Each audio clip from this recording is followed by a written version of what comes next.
Menyuling pil selain memerlukan kekuatan jiwa, pemahaman terhadap kegunaan bahan yang digunakan juga sangat diperlukan. Karena Xiao Tian dibimbing oleh Dewa Petir, Xiao Tian memiliki banyak pengetahuan tentang kegunaan bahan herbal. Pengetahuannya jauh melebihi siapapun.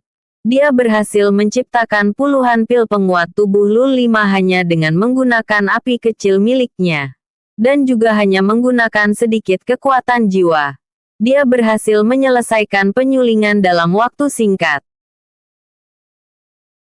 Setelah berhasil membuat banyak pil penguat tubuh, Xiao Tian teringat tentang api biru yang Dewa Petir gunakan waktu itu.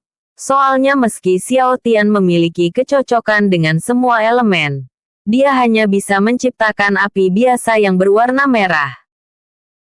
Karena penasaran dia pun bertanya kepada Dewa Petir yang sedang duduk di sampingnya.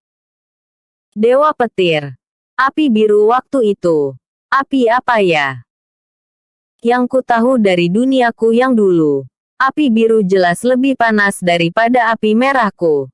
Tapi bagaimana cara mendapatkan api biru? Tanya Xiao Tian. Sudah kuduga. Kau akan menanyakan ini suatu hari nanti.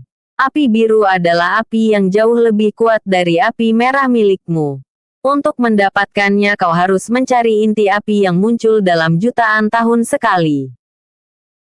Kebetulan itu tak ada di daratan elemen ini. Kau harus keluar pulau untuk mendapatkan api itu. Jawab Dewa Petir.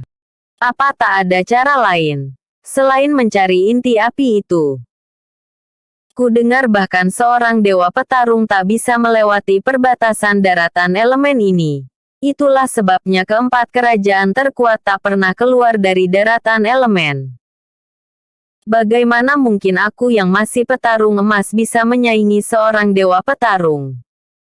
Tanya Xiao Tian. Apa kau lupa? Para alkemis bintang 4 bisa melewati daratan elemen dengan mudah. Tanya Dewa Petir. Tapi kan, ucap Xiao Tian. Sebenarnya ada jalur khusus untuk melewati perbatasan daratan elemen, yaitu dengan melewati portal dimensi.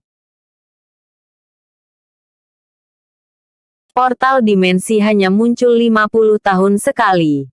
Hanya beberapa orang yang mengetahui keberadaan portal ini. Dan orang-orang itu adalah para alkemis bintang 4.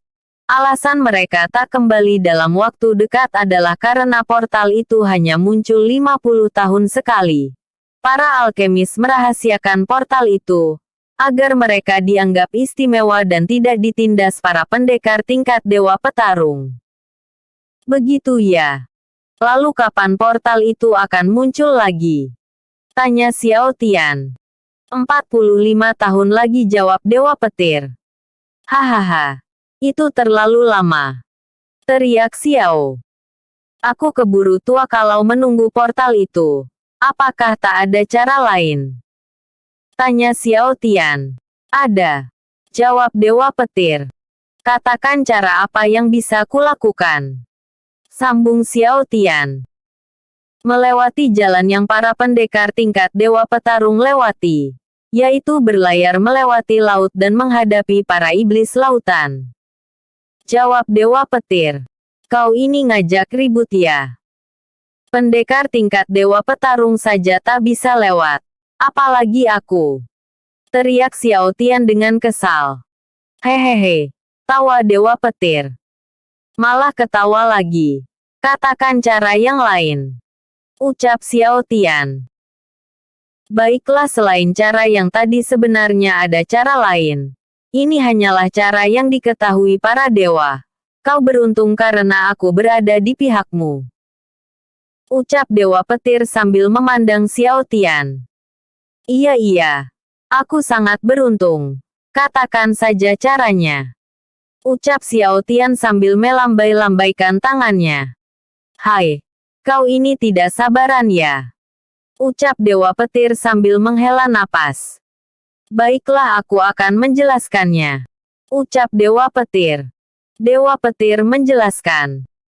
Berdasarkan tingkat kepanasan dan dampak kerusakan yang ditimbulkan. Tingkatan dari elemen api ada 5 yaitu merah, jingga, kuning, biru, putih. Api putih adalah api terkuat yang bisa dimiliki manusia. Adapun tingkatan api lain yang konon hanya bisa dipakai oleh golongan hitam, digunakan para penyihir dan pengguna aliran sesat yang memuja iblis. Hijau, ungu, hitam. Untuk meningkatkan kekuatan api, Xiao Tian cukup meningkatkan kekuatan jiwanya dan memahami inti dari terciptanya api. Karena Xiao Tian adalah manusia dari dunia modern, tentu saja dia tahu komposisi dari api. Untuk menaikkan kepanasan api, Xiao Tian cukup membasmi para iblis yang memiliki elemen api dan menyerap kekuatan mereka. Dewa Petir memberikan gelang pengukur kekuatan untuk membantu Xiao Tian mengetahui berapa jumlah iblis yang perlu dia serap agar apinya naik level. Setelah mengetahui banyak hal, Xiao Tian semakin bersemangat. Kini dia tak hanya berhasil memperoleh banyak teknik bela diri dan memahami semua obat herbal. Dia juga telah mengetahui cara instan menaikkan kekuatannya. Setelah berbincang dengan Dewa Petir, Xiao Tian pergi memanggil teman-temannya dan memberikan mereka pil penguat tubuh level 5. Dengan bantuan pil itu teman-teman Xiao Tian akan naik tingkat dengan cepat. Tepat setelah membagikan kepada semua orang yang ada, si gendut menyelesaikan latihannya hari ini dan menemui Xiao Tian di penginapan. Xiao Tian memberinya beberapa pil penguat tubuh Lul 5 karena dia berusaha lebih keras dibandingkan yang lain. Setelah menyelesaikan pembagian pil penguat tubuh, akhirnya tiba waktunya pertemuan untuk misi pembasmian iblis. Xiao Tian mengajak Kaibo dan Jingmi untuk menggantikan si gendut dan Suyan. Karena si gendut dan Suyan harus berlatih agar menjadi lebih kuat. Sebelum pergi ke tempat pertemuan, Xiao Tian memberikan Kaibo dan Jingmi sebuah topeng pengubah suara.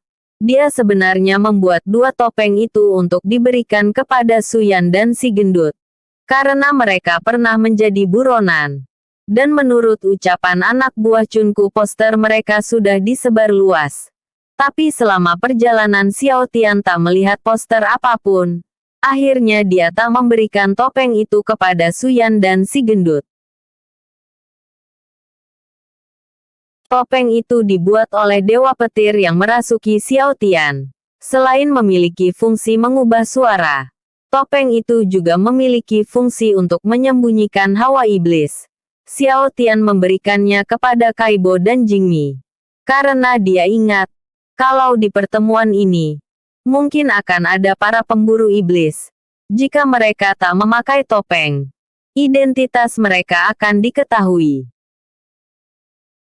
Kaibo sangat senang memakai topeng itu, karena menurutnya topeng itu terlihat keren. Sedangkan Jingmi yang tak terlalu suka memakai aksesoris sedikit terganggu dengan itu.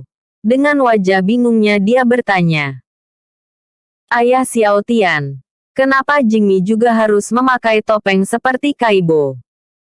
Tanya Jingmi.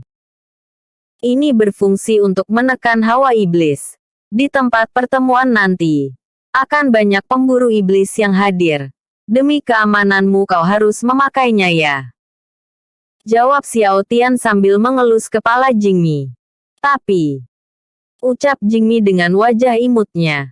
Dia berharap tak perlu memakai topeng itu. Kalau Jingmi mau ikut, Jingmi harus pakai topeng itu ya. Kalau tak mau ikut biar Kak Suyan saja yang ikut. Jawab Xiao Tian. Jangan. Jingmi mau ikut. Oke demi ayah Xiao Tian. Jingmi rela memakai topeng ini. Ucap Jingmi. Bagus. Jingmi memang pintar. Ucap Xiao Tian sambil mengelus kepala Jingmi. Jawab Jingmi. Episode sebelumnya. Chapter 63. Membagi teknik bela diri. Episode berikutnya. Chapter 65. Pertemuan Pembasmi Iblis. Iblis ditemani Kaibo dan Jingmi. Sambil memakai topeng, mereka pergi ke pertemuan itu. Tanda pagar pertemuan pembasmi iblis wilayah timur. Suasana di lapangan begitu ramai. 6.000 prajurit di bawah perintah Jenderal Feng Long hadir di sana. Seharusnya Jenderal Feng Long memiliki 10.000 prajurit. Tapi semuanya tewas satu persatu saat membasmi iblis. Serangan iblis telah berlangsung 1 bulan. Setiap hari banyak korban berjatuhan. Baik dari pihak kerajaan angin, ataupun para pihak luar. Seperti para pemburu iblis, murid sekte-sekte luar kerajaan dan perguruan bela diri. Selain 6.000 prajurit biasa, Jenderal Feng Long juga memiliki komandan perang yang bergerak sesuai perintahnya. Para komandan perang bertugas mengatur posisi 1.000 prajurit. 4 komandan pasukan telah gugur bersama 4.000 prajurit. Kini tinggal 6 komandan pasukan yang tersisa. Di situasi yang begitu ramai, pemburu iblis datang menarik banyak perhatian orang. Semua orang senang jika para pemburu iblis datang, karena mereka bisa membantu membasmi iblis. Ditambah lagi pendeta mereka yang bisa menyegel kekuatan iblis dalam jarak tertentu.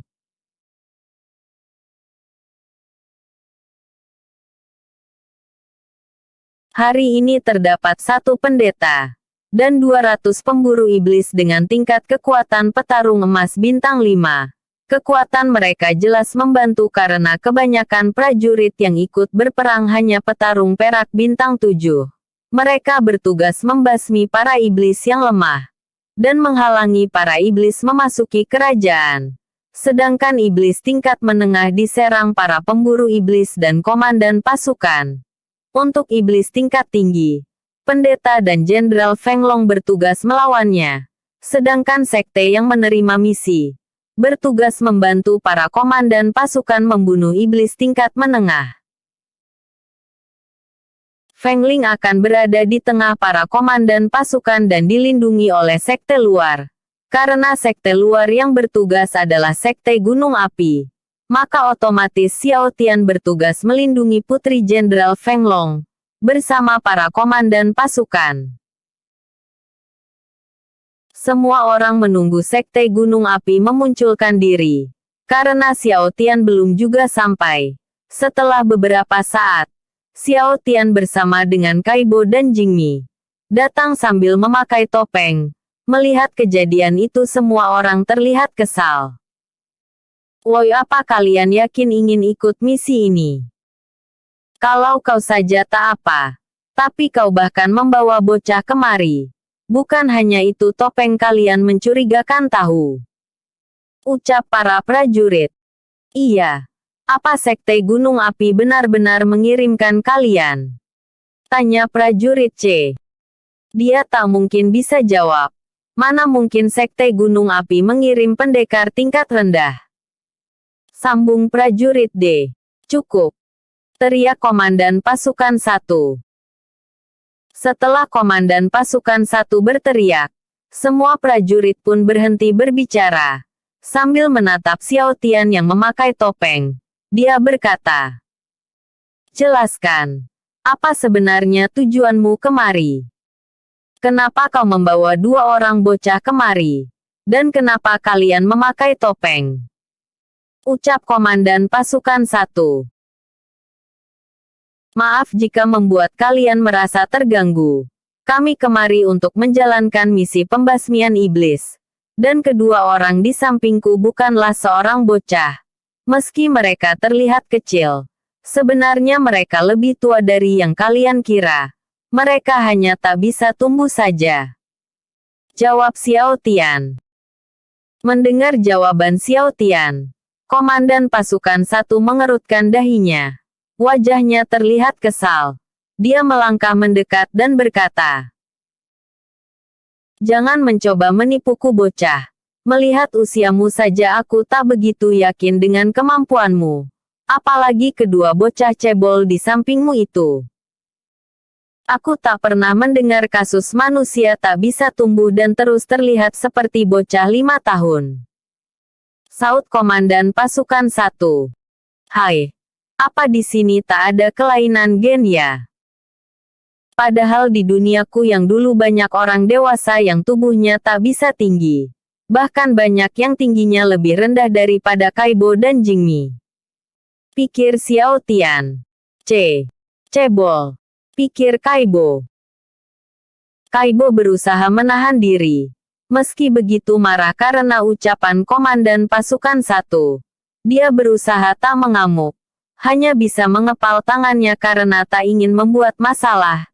Tapi, ketika dia mencoba tenang, Komandan Pasukan 1 mengatakannya lagi. Dengan nada tinggi, Komandan Pasukan 1 berkata, "Jangan main-main denganku nak. Kau bahkan hanya terdiam karena bingung harus menjelaskannya dari mana kan. Pergilah dari sini. Dan bawa kedua bocah cebol itu pergi dari sini. Kami tak menerima keberadaan kalian," ucap Komandan Pasukan 1. Jenderal Feng Long hanya diam dan membiarkan Komandan Pasukan 1 berbicara, karena dia juga sependapat. Setelah mendengar kata cebol, Kaibo tak tahan lagi. Tanpa peringatan dia langsung memukul Komandan Pasukan 1 hingga terpental menabrak tiang. Duak. Semua orang yang melihat hal itu terlihat sangat terkejut. Mereka tak percaya akan apa yang baru saja mereka lihat. Seorang bocah baru saja menerbangkan pukulan kuat hingga membuat Komandan Pasukan 1 tak berkutik. Kaibo berjalan mendekati Komandan Pasukan 1 yang baru saja dia pukul. Dengan hati yang begitu kesal Kaibo berkata, "Apakah kau masih menganggapku seorang bocah, men?" Dan ucap Kaibo dengan nada merendahkan sambil memasukkan kedua tangannya ke dalam saku. Di mata semua orang, Kaibo terlihat berdiri dengan sombong. Sebenarnya dia memasukkan kedua tangannya ke kantong celana. Karena dia berusaha menahan diri. Dia tak ingin memukulnya hingga tewas. Tapi karena mereka merasa sikap Kaibo keterlaluan, 1.000 prajurit yang berada di bawah komando komandan pasukan itu maju dan mengepung Kaibo yang berada jauh dari Xiao Tian. Kaibo melihat Xiao Tian. Tapi Xiao Tian malah melepas topengnya dan tersenyum sambil mengangkat jempolnya. Dengan melihat senyum Xiao Tian, Kaibo tak menahan diri lagi. Dengan nada merendahkan Kaibo tertawa. "Hahaha. Apakah kalian marah karena komandan kalian telah kupukul? Jangan marah. Seharusnya kalian senang. Karena aku baru saja membuat kalian sadar bahwa komandan kalian itu lemah.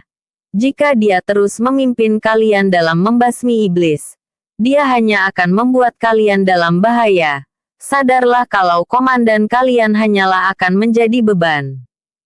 Di mataku, komandan kalian hanyalah pecundang," ucap Kaibo dengan nada rendah sambil mengacungkan jempol dan perlahan membalik jempolnya.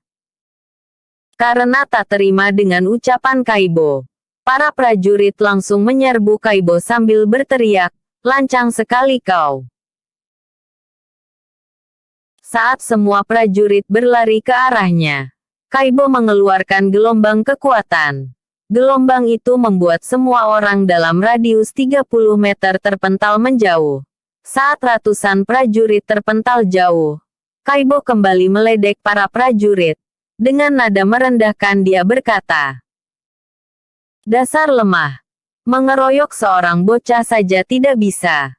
Kalau kalian menganggapku bocah, lalu kalian adalah apa?" "Brengsek!" teriak para prajurit. "Hahaha, syukurlah kalau kalian mengaku," ucap Kaibo. Semua prajurit yang belum terkena gelombang kejut melangkah maju. Kaibo mengeluarkan gelombang kejutnya lagi hingga membuat semua orang terpental. Karena merasa kesal, para prajurit menggunakan tombak dan ingin melempar tombak itu ke arah Kaibo. Tetapi, "Hentikan ini!" teriak Jenderal Feng Long. Setelah mendengar Jenderal Feng Long berteriak, para prajurit menurunkan tombak mereka. "Maaf Jenderal, bukan berarti aku lancang. Tapi mereka yang mulai duluan. Jika saja mereka tak menyerangku, mungkin mereka akan baik-baik saja. Untung saja kau menghentikan mereka. Jika tidak kau akan kehilangan 1.000 orang prajurit," ucap Kaibo. "Lancang sekali.